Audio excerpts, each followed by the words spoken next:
I thought selling my house would be simple until my own neighbor, someone I trusted, pulled the rug out from under me. She was under contract for months, made me feel safe, and then she backed out at the last second. Not only that, she started spreading lies about my home, trying to ruin my reputation while I was stuck planning a cross-country move. The betrayal cut deeper than I ever imagined.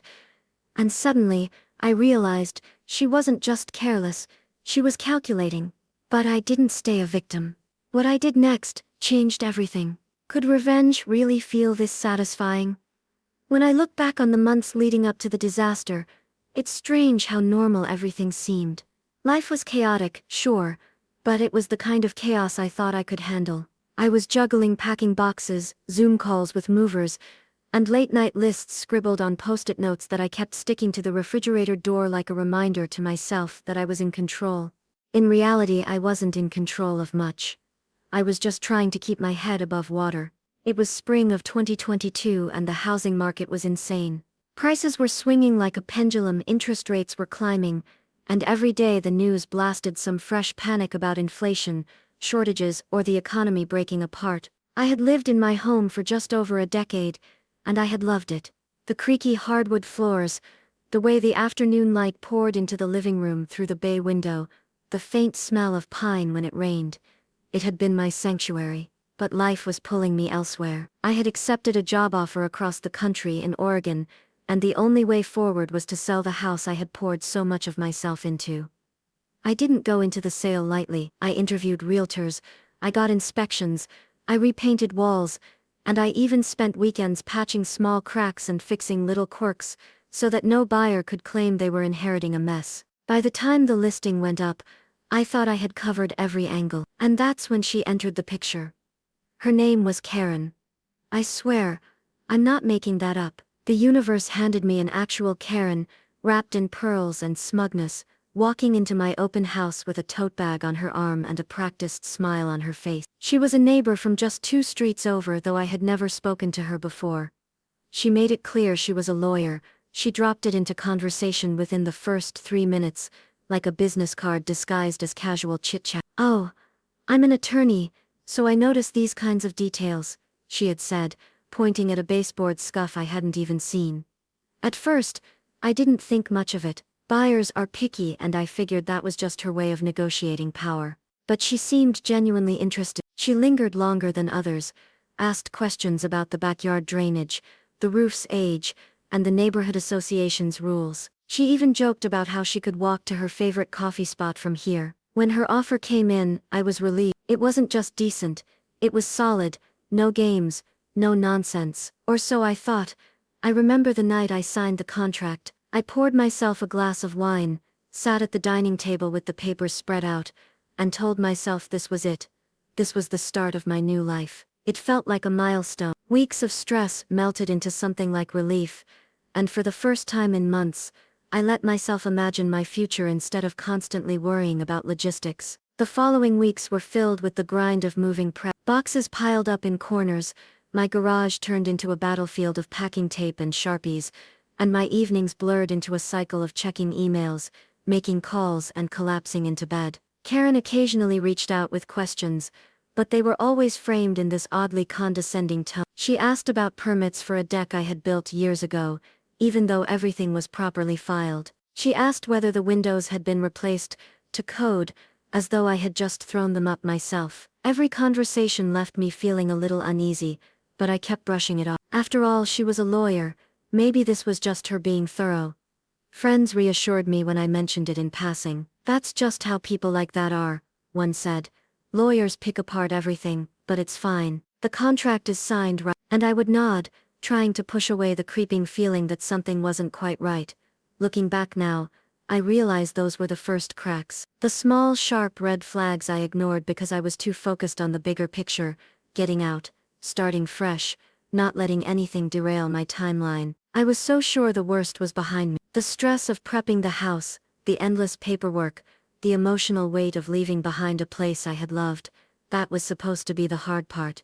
But Karen had other plans. And I was about to learn that when someone shows you who they are, even in the smallest ways, you should pay attention. Because those little cracks I ignored would soon split wide open, leaving me standing in the wreckage of plans I thought were set in stone. I didn't see it coming. I kept telling myself that contracts exist for a reason, that people don't just walk away after weeks of negotiation and signatures. But then the email arrived one Wednesday morning in late May. My phone buzzed while I was loading the dishwasher, a mundane sound that suddenly felt like a harbinger. I opened it expecting maybe a small question about the inspection report, maybe a note confirming a date. What I got instead was a cold, brief message: "I'm withdrawing my offer. Sorry for any inconvenience." I stared at the screen. My mind refused to connect the words into reality. Withdrawal, offer.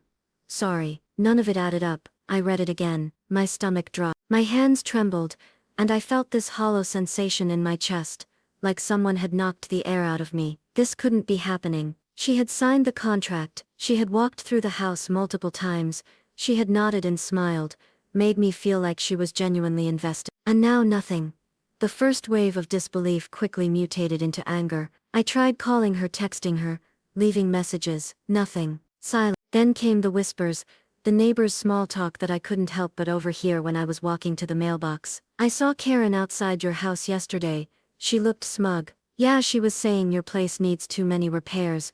Can you believe?" It felt like a sucker punch to my gut. She wasn't just backing out, she was actively trying to humiliate me, to rewrite the narrative so that anyone else in the neighborhood would question my credibility. I remember sitting on the edge of my bed, the contract still printed and folded neatly on the nightstand, and feeling the ground shift under me. The months of preparation, the emotional labor of saying goodbye to a home I loved, the stress of coordinating movers and storage, all of it suddenly seemed meaningless. And the worst part was that I knew it wasn't about repairs, it wasn't about anything real, it was about her. I had heard whispers that she had financial concerns, that she had gotten cold feet when another property became available, something more profitable. It felt petty, cruel, and deeply personal.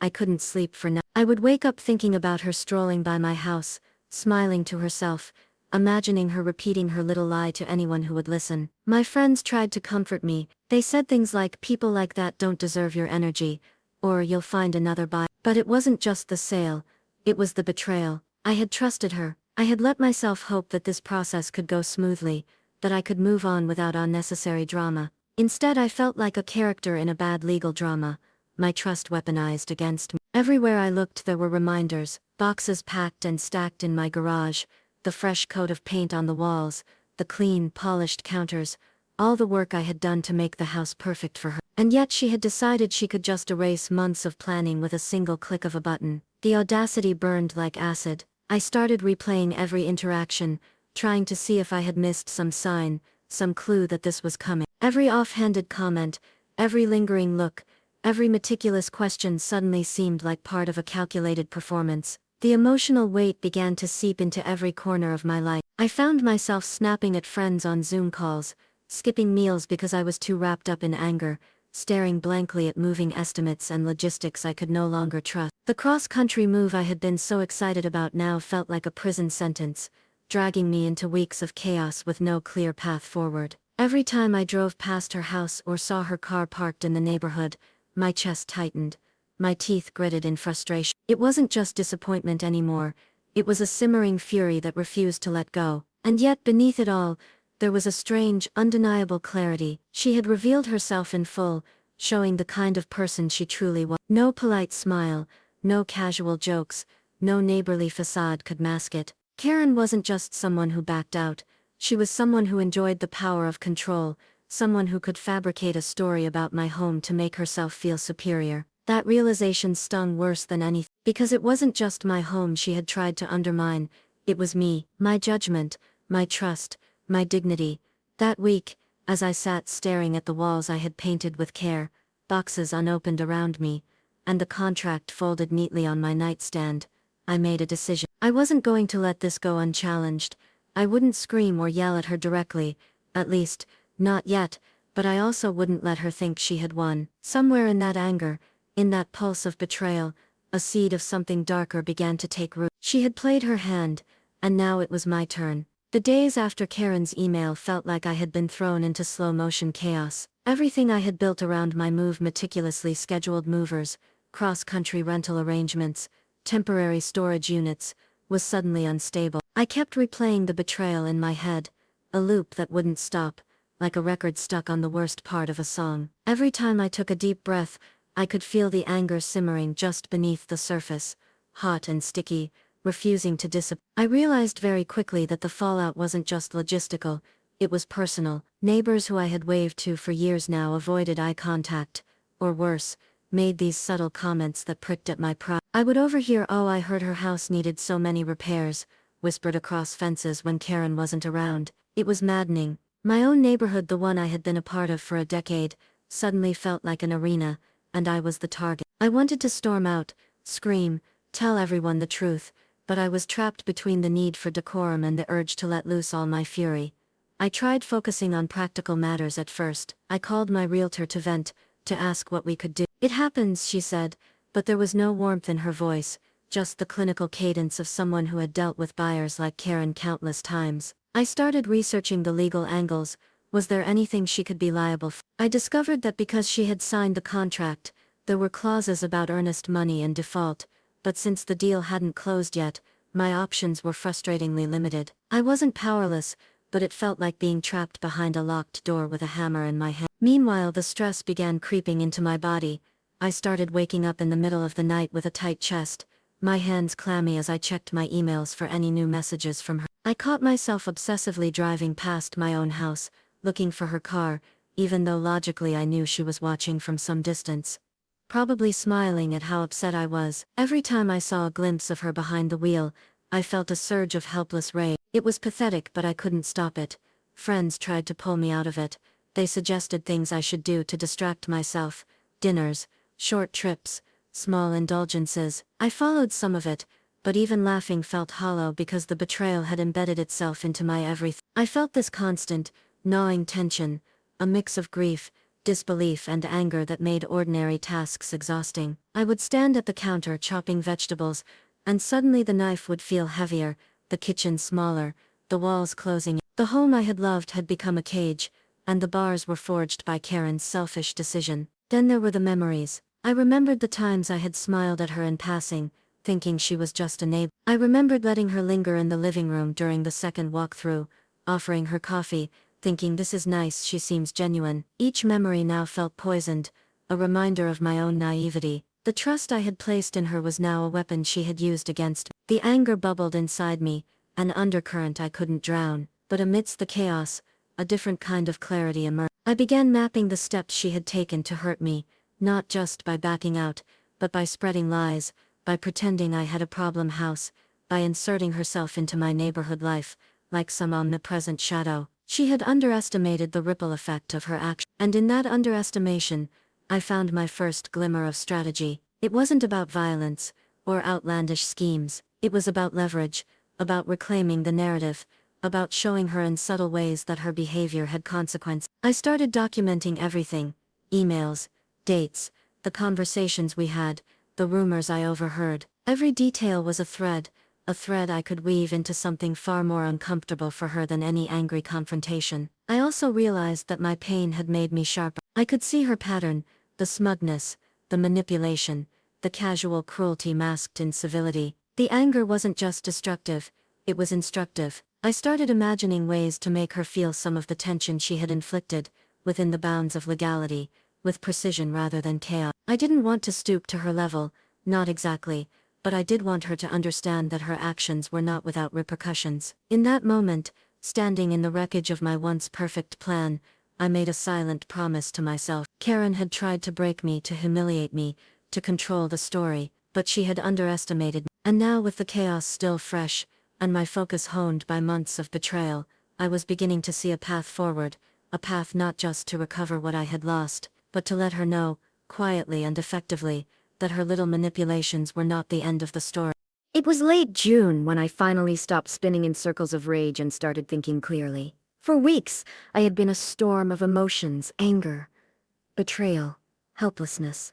But slowly, a pattern emerged. Karen hadn't just backed out of the contract, she had made a mistake she didn't realize could come back to haunt her, and I intended to make sure it did, not with threats or confrontation, but with precision. The first step was documentation. I printed every email, every text, every note, and arranged them in chronological order.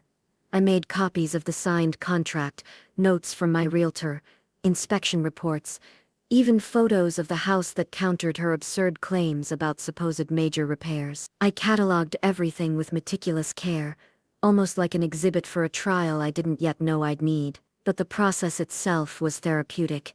Each piece of paper I touched was a reminder that I had the truth, that she was the one on shaky ground. I also started quietly researching her public records, property documents, online profiles. She was a lawyer, and that came with a sort of arrogance that often blinds people. Lawyers tend to think they're untouchable, that their knowledge of the system shields them from consequence. Karen had made herself visible, leaving enough breadcrumbs online that I could begin to map her patterns without ever breaking the law. Every license, every listing, every professional association became part of a mental map of leverage. I felt the anger morph into focus, and focus into strategy. Next, I reached out to my own attorney, a woman who had a reputation for being tough and precise. I explained the situation, emphasizing the emotional and financial disruption caused by Karen's withdrawal and the rumors she had spread. My attorney pointed out a few avenues: possible breach of contract claims, the potential for a defamation case,